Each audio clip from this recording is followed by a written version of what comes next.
안녕하십니까. 8월 보험 칼럼 구강 내 열상봉합술 그리고 외봉합술 이해에 대해 오늘 나눠보도록 하겠습니다. 저는 대한치과위생사협회 홍보위원 조미도입니다. 여러분들께서 의료기관에 근무하면서 1년에 한두 번 또는 달에 한두 번 이렇게 청구하시는 내용들에 대해서는 매번 아마 조금 어려우시지 않나라는 생각을 하게 됩니다. 그리고 실제로 제가 근무하는 의료기관에서도 이 부분에 대해서 자주 헷갈려하는 우리 스태프들을 바라보는 상황들이 여러 번 있었습니다. 그래서 오늘은 이 내용에 대해서 한번 정리해 보도록 하겠습니다. 우선 구강 내 열상봉합술에 대해서 한번 나눠보도록 하겠습니다. 구강 내 열상봉합술이라는 진료 수가는 치과 수가로서 수가가 이렇게 네 가지 정도로 크게 네 가지 정도로 구분될 수 있습니다. 그래서 구강 내 열상봉합술 치음부, 구강 전정부, 혀부를 2.5cm 이하 봉합을 했는지, 그리고 2.5cm 초과해서 봉합했는지, 그리고 혀 구강저 구개부를 2.5cm 이하 봉합을 했는지, 그리고 혀 구강저 구개부를 2.5cm 초과해서 봉합을 했는지, 이렇게 수가가 네 가지로 구분됩니다. 그래서 각각의 이 진료 수가에 따라서 수가가 조금씩 다르다는 거 한 번씩 한번 살펴보시고요. 여기서 중요한 건 실제로 이제 봉합하는 부위 그리고 센치입니다. 그래서 이 봉합하는 부위와 센치를 진료 기록부에 꼼꼼하게 작성해 주지 않으면 사실 청구가 불가하기 때문에 반드시 어느 부분을 몇 센치를 봉합했는지를 반드시 작성을 해 주셔야 됩니다. 그리고 실제로 이제 청구를 하게 됐을 때 이와 같은 청구하면 참고하시면 될 것 같습니다.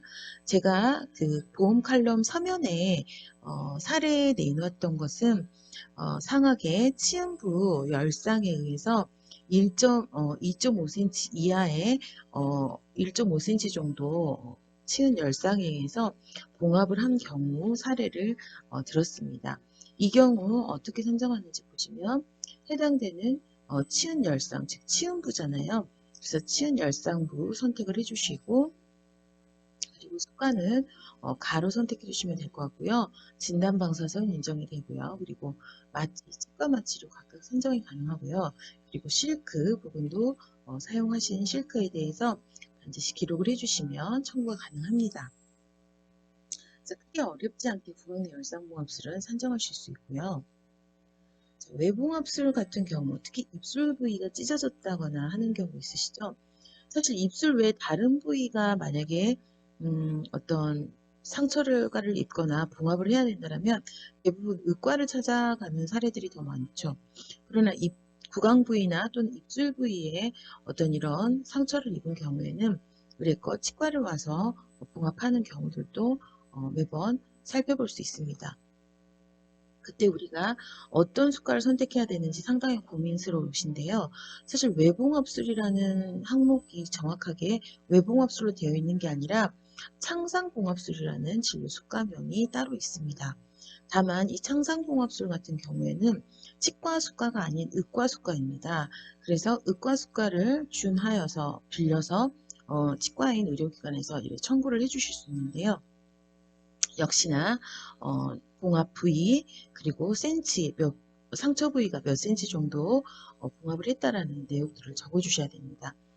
대표적으로 여기서 이제 가와 나가 있지만 보시면 이제 가 부분을 한번 살펴보시면 창상봉합술 1.5cm 미만, 그리고 창상봉합술 1.5cm 이상, 3.0cm 미만, 그리고 창상봉합술 3cm 이상 또는 근육에 달하는 것, 이렇게 크게 한 세 가지 정도의 수가로 살펴보시면 될 것 같습니다. 그래서 이 수가를 조금 더 제가 수가를 확인할 수 있게 풀어보면 이와 같이 수가를 구분하실 수 있고요. 자, 만약에 하악의 아래쪽, 아랫입술, 하순이죠. 하순 입술을 한 1cm 정도 봉합을 했다. 그런 경우 어떻게 선정을 하셔야 되냐면 일단 입술과 관련된 상병명 선택을 해주시고요. 그리고 창상봉합술, 앞면 또는 경부 단순봉합, 제1범위 1.5cm 미만을 선택해 주시면 될 것 같습니다. 그리고 이제 여기서 중요한 게 해당 창상봉합술, 즉 외봉합술과 관련된 이 수가는 치과 수가가 아닌 의과 수가이기 때문에 사실 치과 마취료는 산정이 불가합니다. 그래서 흔히 우리가 이제 침륜 마취 또는 하치조 신경 전달 마취, 후상치조 신경 전달 마취 이런 치과 관련된 치과 수가의 마취는 산정이 불가하기 때문에 이때 마취 행위 수가는 삭제를 해주시고요. 사용할 리도카인과 의약품관리료, 즉 의약품에 대한 제약은 없기 때문에 그거는 청구하실 수가 있습니다. 그리고 실크는 별도로 선정이 가능합니다.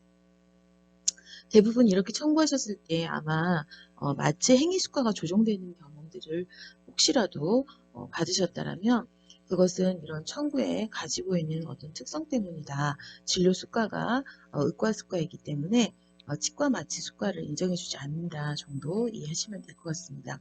조금은 억울한 부분이 있다고 생각이 되시지만 이제 현재까지는 그렇게 평가를 하고 있습니다.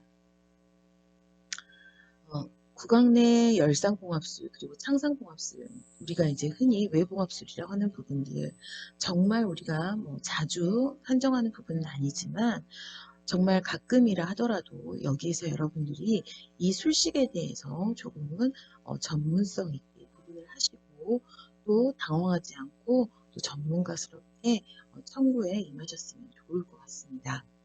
저는 거의 한 만 2년 이상 이 덴톡이라는 치의협보 덴톡에서 보험 칼럼을 기고를 했었는데요. 어느덧 시간이 이렇게 흘렀습니다.